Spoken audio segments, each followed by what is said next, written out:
Hello everyone, this is Sir Joshua and today we will be discussing another topic for the second quarter of the disaster readiness and risk reduction. And today we will be discussing concepts related to your fire hazards. So without further ado, let's start. For this topic, we will be able to citing ways on what interventions should you do before, during, and after a fire hazard occurrence. And then after which, you will use this knowledge to design a strategic community fire escape plan based on your location of residence with the use of the mapping tools. We can use Google Maps, Geoanalytics, and your Hazard Hunter. Now let's try to watch a short video presentation in which a fire personnel has to don or to wear a personal protective equipment before dealing with a fire hazard.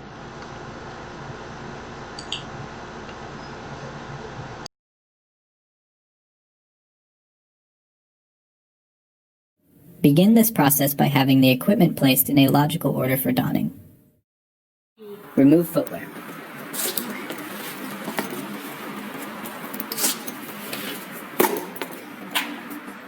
Place protective hood over head and around neck. Step into turnout boots and pull up bunker pants.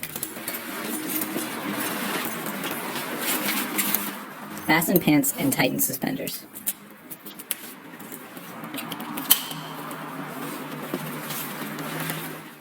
Put on and fasten turnout coat.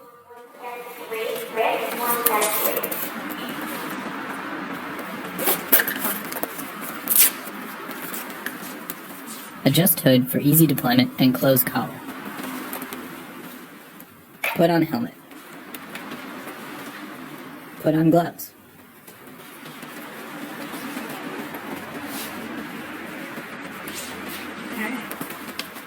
Have partner check for exposed skin.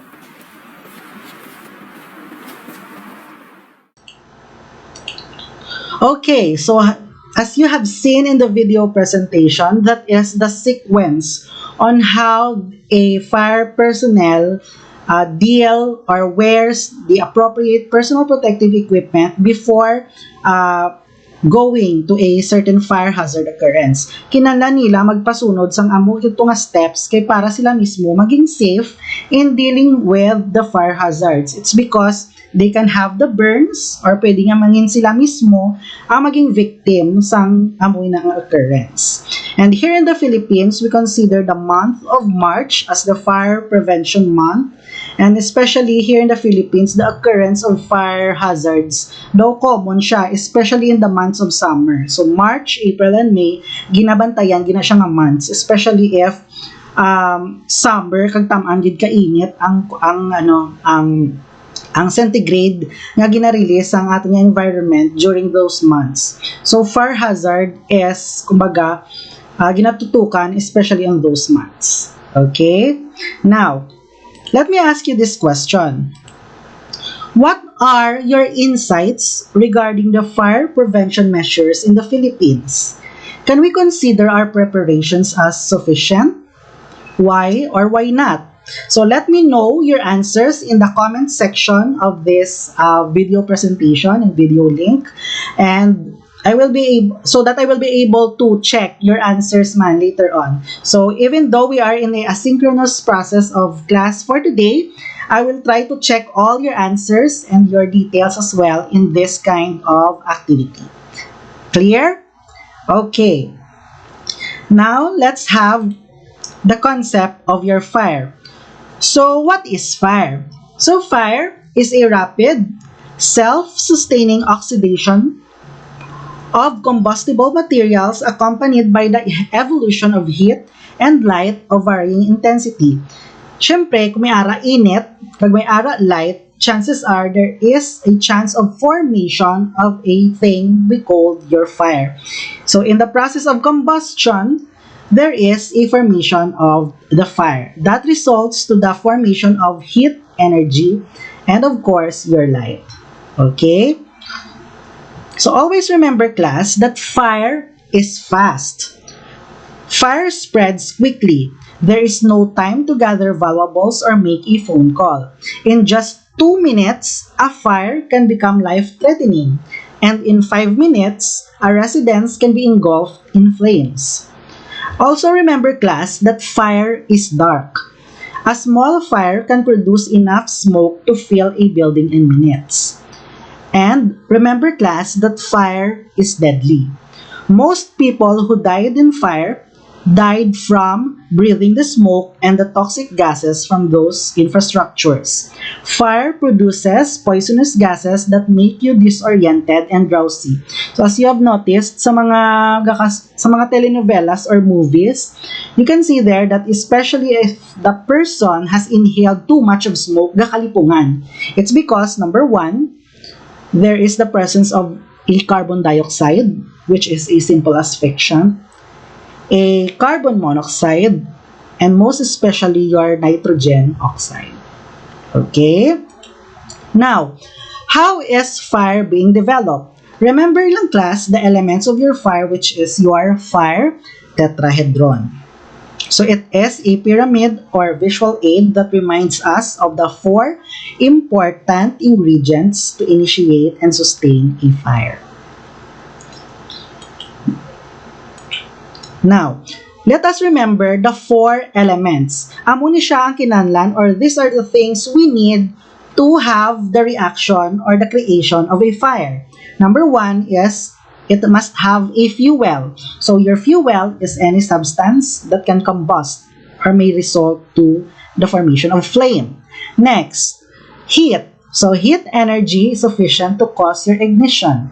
We also have your oxidizing agent, which is your oxygen. Remember, if there is oxygen, chances are this oxygen will help the increase in the production of fire because of its, number 4, chemical chain reaction. So it is the sufficient reaction energy to produce your ignition. So again, class, so that fire will be able to have its formation. Remember your fire tetrahedron. Your fuel, heat, plus your oxidizing agent will result to your chemical chain reaction. Okay? Now, let's try to recall the mechanism of how can heat be transferred. Heat can be transferred in 3 ways. So what are these 3 ways? It can be transferred via conduction, convection, or via radiation. Conduction, class, is the energy transferred by direct contact. So kung ginihikap mo siya, for example, init na siya, that is an example of conduction. Transfer from a certain object to the other. Next, we also have your convection. So convection is the energy that is transferred or by the mass of motion of your molecules. So we also have your radiation, in which there is an energy transferred by electronic or electromagnetic radiation. Okay? Now, let's have the elements of your fire tetrahedron. Remember, when there is oxygen, the fire breathes. And when there is fuel, there is a chance that it will be consumed by the fire. And also because of the heat, because there is the presence already of a certain fire. Now remember, for us to be able to extinguish or to terminate the presence of a fire, remember that the 4 components or the elements of your fire tetrahedron. Oxygen. So for us to stop the breathing of the fire, para makumbaga hindi na siya sige pa magdako, dapat wala oxygen. So we smother it. Next, remove the fuel to stop it from eating or starving. And of course, we have to reduce heat so that there will be cool or the cooling effect once fire has been extinguished. Okay? Now, how do we extinguish or how do we exterminate the presence of your fire? For example, here in the picture, you can see there the 4 ways on how we can extinguish its presence. Number 1, we reduce the temperature. So, kumbaga, ang heat, ginadula ta. Next, we remove the fuel. Because fuel is the source of, kumbaga, siya na ang food nga ginakaon sa aton nga fire. Next, we have to exclude the oxygen. Because when there is oxygen, the chances are the fire breathes, the fire enlarges. And of course, we have to inhibit the chemical chain reaction. So that we will have the absence now of your fire. Now, let's try to discuss the stages of fire development. So your fire develops from a small, tiny occurrence of a certain ignition and then ends with the burning or the decay of a certain material. Now, let's try to have these stages. Stage 1 is called as your ignition or incipient. So it is the first stage when heat, oxygen, and fuel source combine and have a chemical reaction resulting to fire. Next is we have the growth stage. So it is the shortest of the 4 stages of your fire development. So it takes place when the heat release rate increases as a result of the burning of additional fuel. So, kumbaga, during your growth stage, dira sa gulpi lang madako ang imong kalayo. It's because from the start of your ignition, damo siya gina-consume nga ara pa sa palibot. So, it is considered as the shortest phase or the shortest stage in your fire development. Also remember, class, that there can be a possibility nga during your growth, there is a phenomenon called your rollover. So during rollover, the gases rise to the ceiling and cause fire to spread out horizontally in a rolling manner, burning only the gases and not any other material. Remember, para magdako ang ato nga kalayo, or so that it will have a large growth, it will try to consume the fuel and to breathe with the presence of oxygen. So chances are, the ignition of your fire or the start of your fire itself starts to grow when there is the presence of the both. So ang kakatabo is, there is the rollover. I-increase or ipataaso niya ang imong fire consumption. It's because of the presence of oxygen and your fuel. And also, there can be the occurrence of your flashover. So it is the rapid transition of fire growth to a fully developed compartment fire. So during flashover, kung growth na siya, kung nagadako, chances are pwede yan nga sunugon tanan nga ara sa sulod sang isa ka space or isa ka-apartment, for example. Okay? So later on, I will show you a video presentation of the differences between these stages. Stage 3, class, is your fully developed fire stage. It is where your oxygen is being consumed rapidly. Kung i-try ta ni siya picture out, class, kung sa isa ka kwarto, for example, ano ni siya, kumbaga buta na ni siya or full of your smoke and gases released by your burning fuel or burning fire. Okay? And it is also considered as the hottest phase, in which it is also considered as the most dangerous for anybody trapped within. And last, of course, class, is your decay stage. Kumbaga, kung nagadabok kita balas ang kalayo or sa dapog, sa decay stage mo na siyang doon nag-uling na siya. Okay? So your decay stage, class, is the longest stage of a fire. So it is characterized by a significant decrease in the oxygen or fuel, putting an end to your fire. Kumbaga, kung ano da ang mga fuel or oxygen sa isa ka compartment, na konsumo, yan na, naubos yan na. However, it is still class considered as the longest stage. It's because, number 1, pwede pa na siya mabalik ang kalayo, especially if, for example, sa isa ka closed compartment, nga suffocated katama, the combustion or the burning coal is still present inside. So once there will be possibility nga magka-presence pa sang isa ka fuel or oxygen, pwede pa siya magsigrab. That is why your decay stage is the longest stage of your fire development. Okay?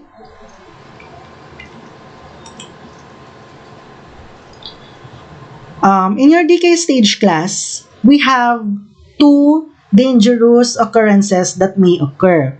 Number 1 is the existence of non-flaming combustibles which can potentially start a new fire if not fully extinguished. Do parehas na bala sa class sa dapog, di ba? If you thought nga wala na siya kalayo, chances are kung huipon mo pa na siya nga sa dapog, di ba? May unod pa na siya sa sulod nga daw baga. So that is the danger. Kaya base kung kisa ginahambal ang tao nga, okay na wala pa na siya hindi na siya masunog. So chances are pwede pa na siya magkalap. It's because of the presence of fire within those remains ng mga coal or nasunog ng mga materials. And also, we have to consider another danger, which is your backdraft.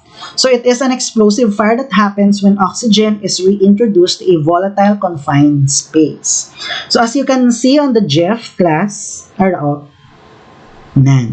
that is an example of a backdraft. Close ang isa ka compartment. So once gin-open mo siya and there is sudden gush or sudden rush of your oxygen inside of that compartment, chances are nagsuno siya sa kalayo. Because remember, your fire starves. And once oxygen is present, it will increase. Chances are occurrence of your backdraft is possible. Okay? That is why in your fire management, once for example, sa isa ka building, closed siya, kumbaga nagasuspect sila nga there is a presence of fire, or for example wala na fire nga presence, chances are before they open that certain compartment or apartment for example, they have to feel the doorknob.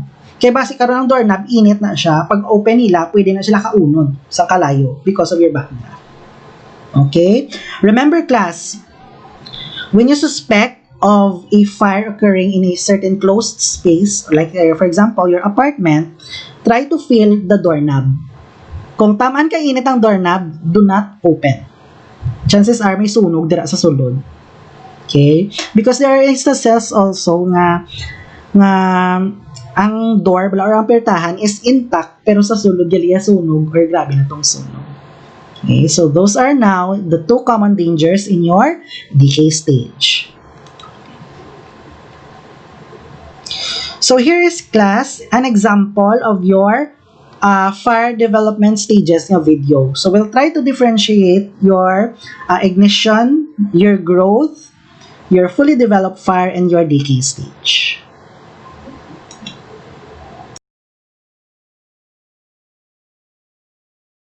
This chair is an example of a fuel-controlled fire. Note the 4 stages of fire: ignition, growth, full development,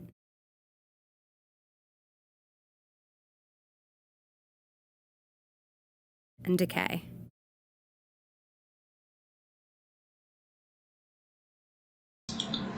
Okay, so that was your 4 stages of your fire development.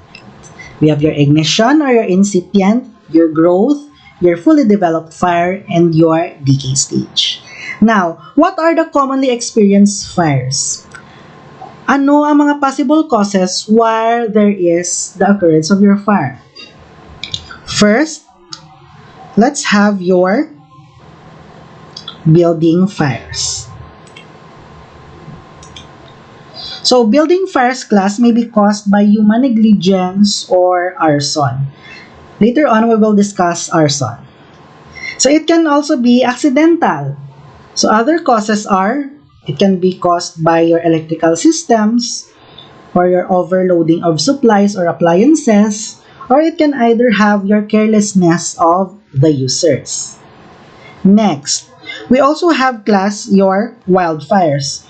So these are your any natural or anthropogenic caused uncontrolled fire in remote areas where there is extensive combustion or combustible vegetations and organic materials such as your forests, your grasslands, your shrublands, and etc. If you can still remember the fire occurrence in Canada or your Canadian wildfires and some in the US, And also in the African areas in which nga nabasahan ta na siya or nakitaan sa news that there is an occurrence of your wildfires.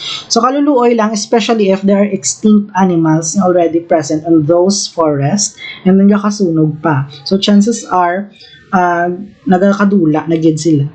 Okay? And also, I have mentioned earlier regarding your arson. So what is an arson? So arson class is the criminal intent of setting a fire with intent to cause damage. Kumbaga, hungod sa bukot, naging sunog niya ang isa ka building. Okay? So that is your arson. So it is also considered as the willful or malicious damage of property by means of fire and explosion. Ginhungod mo palupok ang isa ka lugar or isa ka building or ginsunog mo ang imong abyan. So that is called your arson. Okay? So aside from those mentioned, we can also have various common fire hazards caused by the following. Number 1, pwede na siya nga, it is caused by leftover ng mga cigarettes or appliances or for example, kitchenwares or being cooked na foods nga ginpabayan. We also have your overloading of your sockets or your electrical supplies. We also have the fireplace nga ginpabayan naton or left nga mga candles. So those are just some of the common fire hazards or the cause why fire has occurred. Okay? Now let's have your classes of fire. So here in the picture, you can see there that we have 5 different classes of fire. We have A, B, C, D, and K. So let's try to distinguish one from the other. So class A class or your class A fire is a type or a class of fire in which the fuel involved are your cloth, your wood, your paper, plastics, rubber, and trash. So making the fuel cool below ignition temperature can extinguish this kind of fire. And simply by using water, we can extinguish this kind of fire. Okay? Next, we have your class B fire. So this type of fire involves combustible liquids such as alcohols, gasoline, liquors, oil-based paints, petroleum oil, and grease solvents and combustible gases fuel that's such as your propane and butane. So this type of fire class are very hazardous and cannot be simply extinguished by water only. Next, we have your class C fire. So the fuel of this type of fire may belong to either class A or class B, but which also involve powered electrical equipments like your home appliances, motors, and transformers. Because of the presence of electricity, water alone cannot extinguish this kind of fire. Kag delikado pag kung gamitan mo tubig, chances are pwede dira maglatay sa tubig ang imo nga kuryente because of this electrical source of your fire. Okay? Next, we have your class D. So in your class D, it involves combustible materials and metals and alloys. So for example, your aluminum, your lithium, magnesium, potassium, sodium, titanium, and your zirconium. So these are just some of the elements that can be considered as a class D fire. Pwede na siya maglupok or pwede na siya masunog. So as you can see, kung kisa sa mga lata, or for example, ang mga lata na mga enclosed or capsulated kung ihaboy mo siya sa kalayo, kung kisa nagalupok siya. So it can also be a class D fire. Next is your class F or your class K nga ginatawag. So it involves fuels such as cooking oils and greases. And using water to extinguish this type of fire is dangerous. It's because kung bubuan mo siya sang water class, chances are nagasaka pag ini siya or increase ang iya nga pagkaon sang kalayo or because of the presence of oxygen in your water. And remember, the source is fats and oils. So kung wala na sila ga-mix lang nga duwa, chances are kauno niya pag inaiyang tubig kung bosyahan na siya.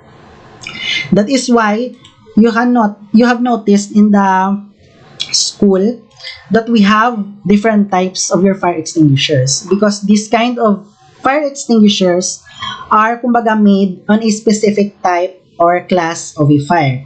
So we have here in the picture the 4 types of your fire extinguisher. We have your water, your foam, your dry powder, and your carbon dioxide. So aside from the 4 mentioned here, we also have your wet chemical na fire extinguisher. And your wet chemical na fire extinguisher class is used specifically for your class K or your class F. It is a chemical in which it can kill the fire caused by this specific class of fire. Your class K or your class F, or your oils and fats. Okay? So as you can see here, your fire extinguishers also have a color coding. So for water, we have red. Foam, we have your yellow. Dry powder, we have blue. And we have carbon dioxide, which is black. So as you can see in this diagram or this picture, that these kinds of fire extinguishers can only be on a specific type or can also be included in a specific classes of fire. For example, your water is only specific for your class A, while your foam can be used in class A, class B, and your class K or F. Next, we also have your dry powder. Your dry powder class na fire extinguisher is also known as your ABC fire extinguisher, because it is basically used as an extinguisher for A, B, and C. And if we try to roam around the school campus, if ever nga magka face-to-face classes, most of the fire extinguishers nga ara sa aton nga school is your ABC fire extinguisher. And of course, we have your carbon dioxide, which is more specific on your class B, your class D, and your class F. Okay. So know your fire extinguisher color coding. So as you can see, we have color codings for this fire extinguishers. And also the color coding depends on the manufacturer as well. So as you can see, sa iban, fire extinguishers nga red ang ila nga tangke, pero ang colors ang ila label is different. So that is why it is also important to check the label of these fire extinguishers before using on specific fires. Okay? Now, how do we use a fire extinguisher? So remember the word pass. P. Pull or pull the pin to unlock the fire extinguisher. So as you can see, if we have a fire extinguisher class, may aran na that pin on the right or left side. So all you have to do is pull that pin, and then you aim at the base or the bottom of the fire and stand 6 to 10 feet away. Next, squeeze the lever. So the lever looks like a clip in which you just have to squeeze it so that the agents will be discharged. And then lastly, we have to S, sweep. So sweep the spray from left to right until the flames are totally extinguished. So when using your fire extinguishers, make sure nga aragid sa base na gatuon, and then you sway it from left to right when extinguishing. Clear. Also, during your fire scenarios, we have the basic procedures called as your race. So if in case there is a fire, remember your race. R. Rescue any persons in immediate danger. Next, letter A is your alarm. So alert the others by activating the fire alarm. And C, contain the emergency by closing the doors. If that certain fire occurrence occurred in a certain room lang, then you have to contain or close that certain room para dira lang gid ma-encapsulate ang imong fire. And lastly, you have to evacuate, then extinguish the fire if trained and safe to do so. Okay? So what are the measures that we must do to prevent fire or to prevent us from harming from a presence of fire. So I will not discuss all of this na written in this slide, but I will be presenting you a video presentation that contains all of these measures and all of the measures on how we can use your fire extinguisher. So here is the video presentation.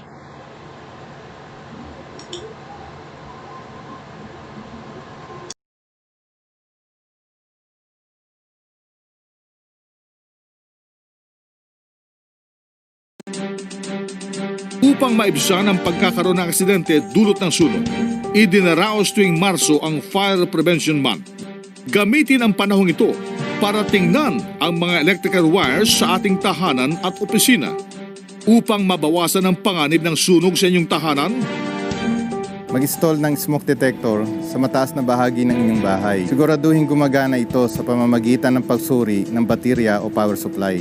Kailangan mayroong nakaantabay na pang-apula ng sunog, katulad ng fire extinguisher. Sa paggamit nito, tandaan ang letrang P, A, S, S. P, pull the pin. A, aim the nozzle at the base of the fire. S, squeeze the lever. And S, sweep side to side.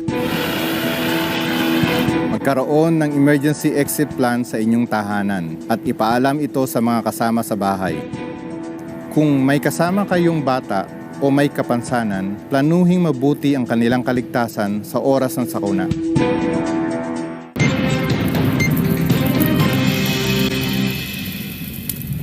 Huwag iwanan ang niluluto. Itagong mabuti ang mga posporo, lighter at anumang kemikal na maaaring pagmulan ng sunog. Ilagay ang mga ito sa lugar na hindi maabot ng mga bata at malayo sa kalan. Panatilihing malinis ang inyong kalan at huwag maglagay ng gamit sa ibabaw nito. Siguraduhin din na walang tagas ang inyong LPG. Pagdalhin sa saksakan ng mga appliance pagkatapos gamitin.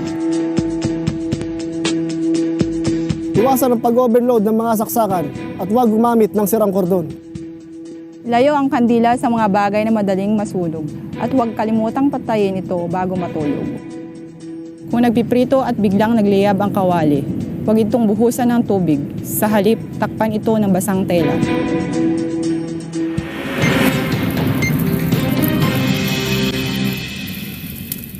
Lumabas agad ng bahay, kasama ang pamilya at maging mahinahon sa lahat ng oras.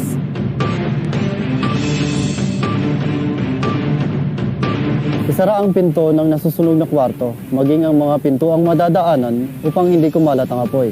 Bago buksan ang anumang pinto, pakiramdaman muna ito gamit ang likod ng inyong kamay. Kapag ito'y mainit, maaaring may sunog sa kabila nito.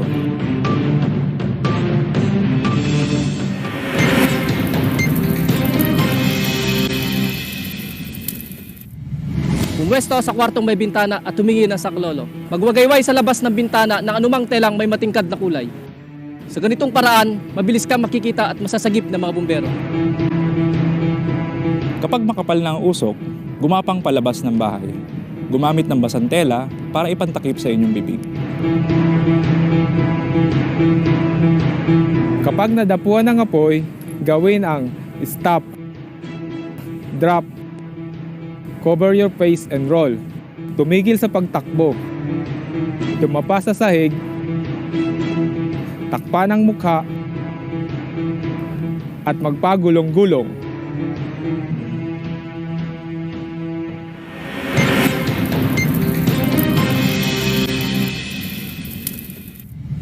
Suriin ang sarili at ang mga kasama. Huwag bumalik sa inyong bahay hanggat wala pang abiso ang mga bombero.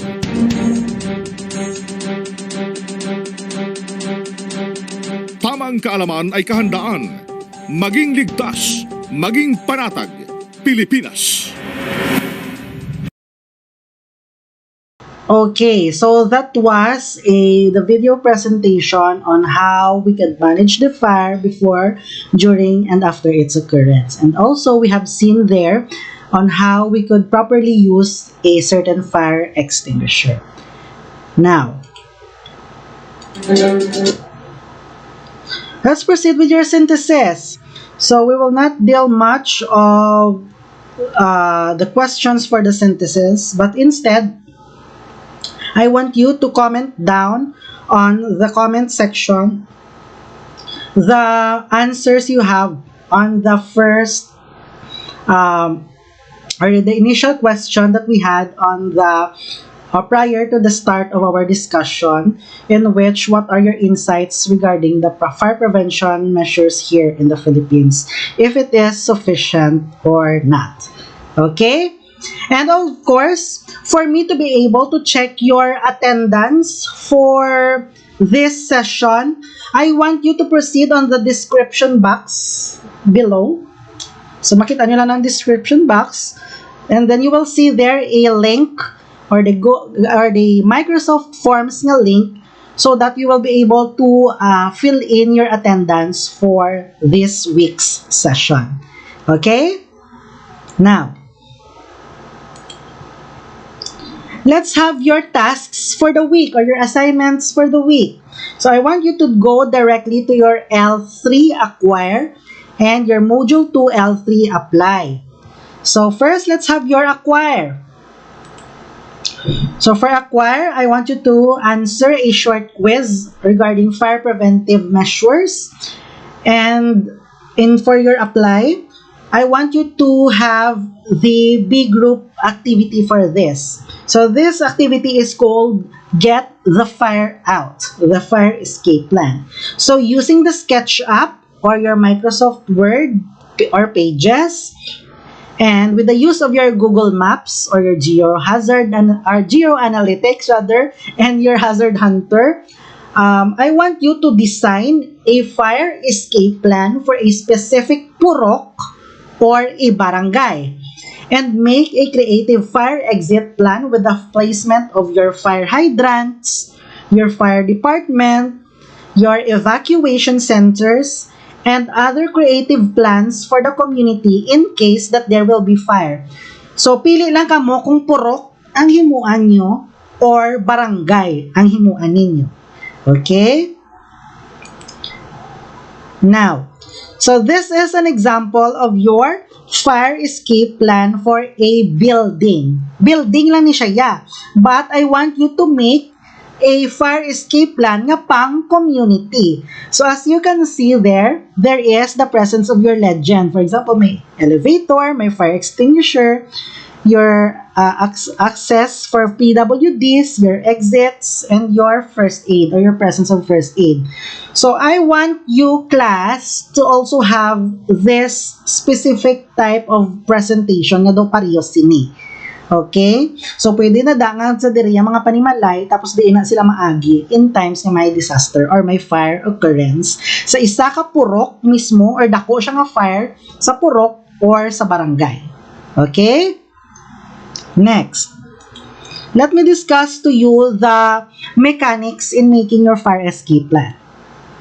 So, this will be presented via B groups. So, you may use the Google Maps. Pwede na siya nga Google Maps, Hazard Hunter PH, Geo-Analytics, and other related mapping tools. Kung may nabalaan, pag ito mga iba niya tools or mapping tools, you can use those applications. Next, include the legends for your proposed establishments, infrastructures, tools, and machineries. Kung gusto nyo yung kada balay, may fire hydrants, pwede gid na, or depende sa inyo, basta or as long as it is creative and acceptable and realistic. Okay? Next, below the created community escape map, I want you to answer the following questions. Diba may map na kamo? So if this is your map na nga nahimo, sa dalom answeran nyo ni ang ari nga questions. What factors did your group consider in creating the community fire escape plan? Are these mitigating strategies proposed in your chosen community sufficient? Explain. And what differs your community fire escape plan from the others' group output? Okay?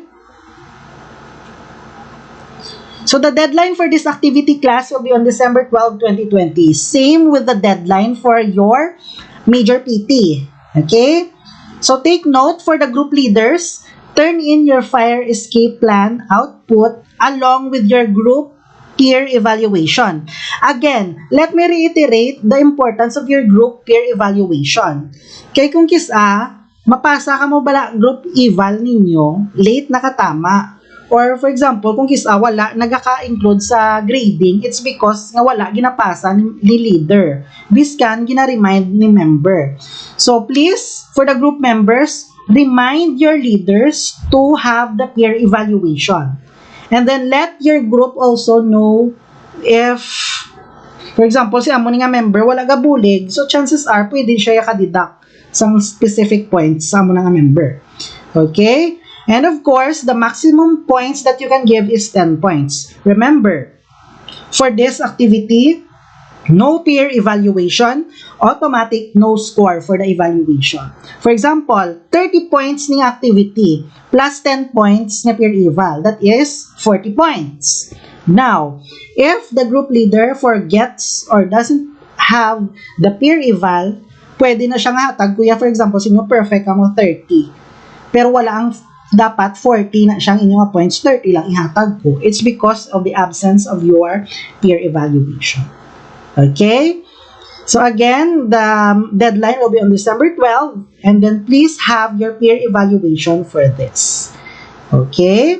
So if you have questions, class, you may message me via Microsoft Teams chat. And for those under Miss Homelin, you can also send her a personal message if you want to ask specific questions for our activities for the week. Clear? Okay, so again, for your attendance, please check the description box below. And don't forget to accomplish your tasks before the specified deadline. Okay, so that will be all for now for our fire hazards concept. I hope you have learned something from it, and you may use this knowledge for you to be able to stay safe and away from the danger. See you next week for some instructions and for some activities as well. Bye!